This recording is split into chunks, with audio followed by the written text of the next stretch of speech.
Hey there, I am Galahound19, and a while back I put out a little poll for you guys to vote on today's Deviant reaction video topic, and Stranger Things won by a landslide. I can't say I'm much surprised. It's like this super freaky, super cool Netflix horror series set in the 90s, with some of the craziest monster designs, plot twists that would make your head spin, and, well, why don't I just show you? I see we got a cute cartoonish design right here. It's good. And who doesn't love waffles? Now I'm enjoying the creepy factor in this one. It is hand-drawn in such minute detail. Where this isn't the most distinguished of designs, it is a good level of drawing and shading. Oh, now the definition here is just giving me chills. Well, this is certainly a colorful design. Colorful, but not so cheery. That's kind of a good combo.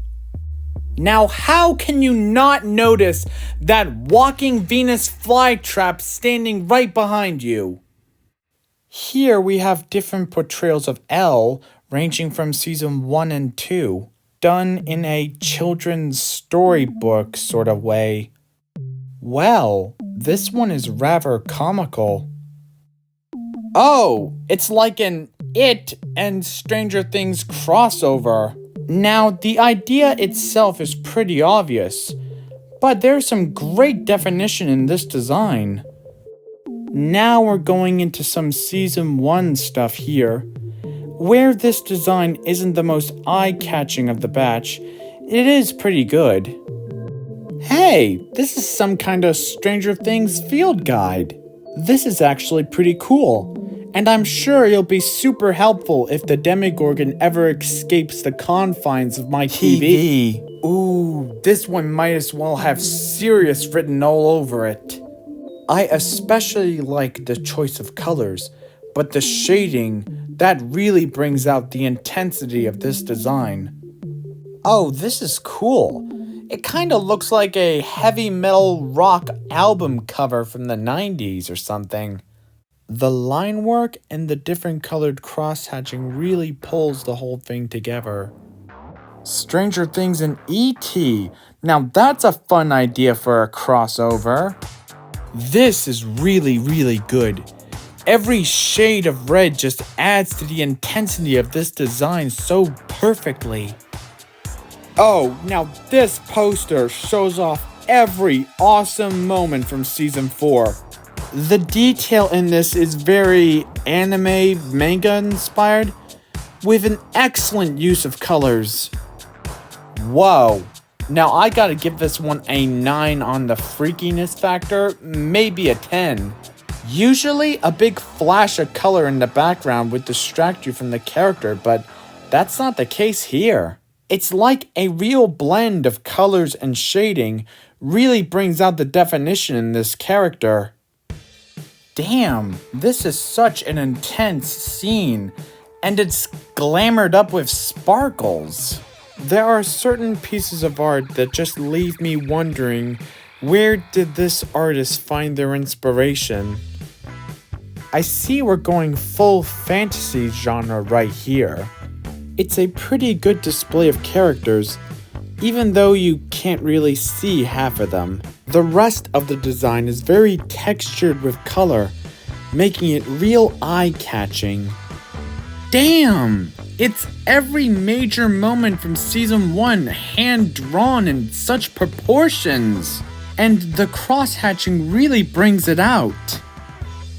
Oh, this is funny. It's like it's very detailed, yet non-detailed at the same time. It really shows you that less is more. Now, what is this? Elle going all Stranger Blings? Well, it's certainly eye-catching. Stranger Things going back to the future, all right! Right away, I am loving the color texture and the comical art style. I just gotta give this one a thumbs up. I don't know where to start with this. There is such minute detail in every corner and aspect of this design.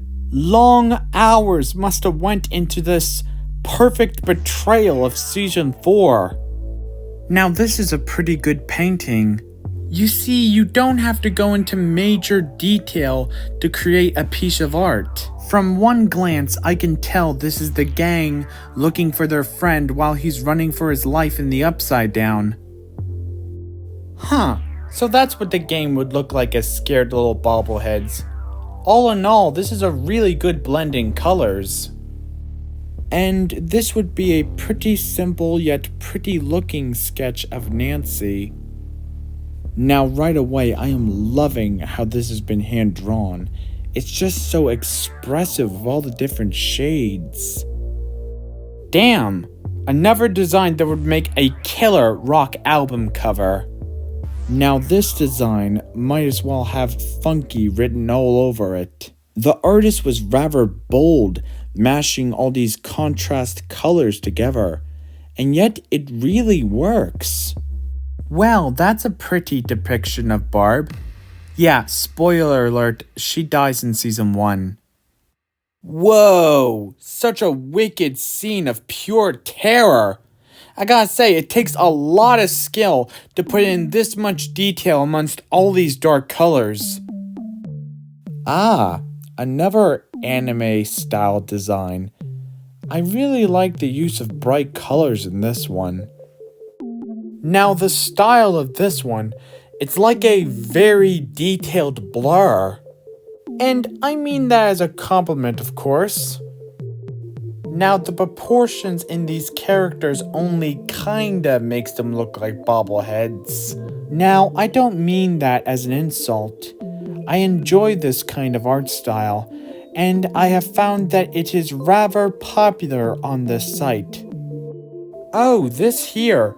Taking something freaky and making it cute. That's a pretty popular art form. I can't tell if this is cartoon or anime inspired. It's a good design all in all. And right here we have Babysitter Steve. This now is eye-catchingly cartoonish. I like the portrayal and definition with each character. Now this is a real striking design of Elle going through her bad girl stage. I like how it's done in just 2 or 3 colors, and the red cross-hatching really brings out the design. Oh, this is totally sick. I'm gonna have a real hard time picking out a favorite Demogorgon fan art.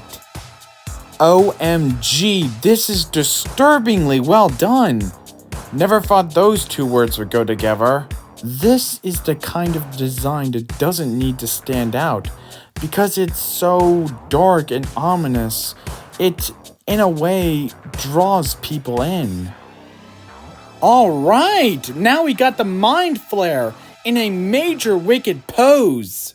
The rendering of the design and its lacking of color just makes it so eye-catching. Oh, this is just fun. This reminds me how The Simpsons do this little adaptation with other franchises in their Treehouse of Horror episodes. In fact, one of them had even covered Stranger Things. There's not a drop of color to this, yet it doesn't need it. The line work is all rough, and yet it works. It really does. A real contrast of dark colors. And this is a good design with a good message too. And this would be Stranger Things if it was owned by Studio Ghibli. A really good display of characters. This is a pretty good sketch. It's not all flushed out and too busy like some of the other designs we have here. Whoa!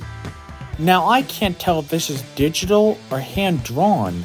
It's like all the shading and cross-hatching in this design just screams powerful. Oh, this is different. It's like a monster movie poster that's also set in the 90s or something. where it's not the most detailed when compared with the other designs, I actually like how this one's been done. I like the use of all the different shades of red and black, with such clear character expressions and the ominous figure of the Demogorgon in the background. This is a freaky good design. Oh, and this would be a GIF of Ice Cream Man Steve trying to be cool. And here are some more cartoonist designs. Oh, now I really like the way this is done. It's simple, but the cross-hatching really makes the characters stand out. So far, there's been a lot more cartoon designs than I was expecting. Looks like it's Elle versus Pennywise again, without a drop of color, but in such minute detail. Hey now, we got Will going full Venom right here. This crossover is done in a real classic comic book style. Now it's Dr. Stranger Things? Oh, this is just getting better and better. Stranger Things and Gravity Falls. Now that's kind of a freaky fun mashup. Now right away I am loving this. It's got like this real striking use of red and blue. Stranger Things and TMNT. I can see that being a pretty good crossover. And I like the composition in this design. It's very well done. Gasp! I never thought of this for a crossover. Stranger Things and Bleach. There is so much going on in this design. It's like a mixture of total awesomeness. This has a somewhat classic comic book style with heavy shading and all that. Santa Claus versus the Demogorgon. Can't say I ever imagined this matchup. Now, I like this one. I like how it has little to no definition to the characters, and yet the rest of it is so disturbingly detailed. Also, two words I never thought would go together. Oh, now this is totally Sailor Moon inspired. A very expressive anime style.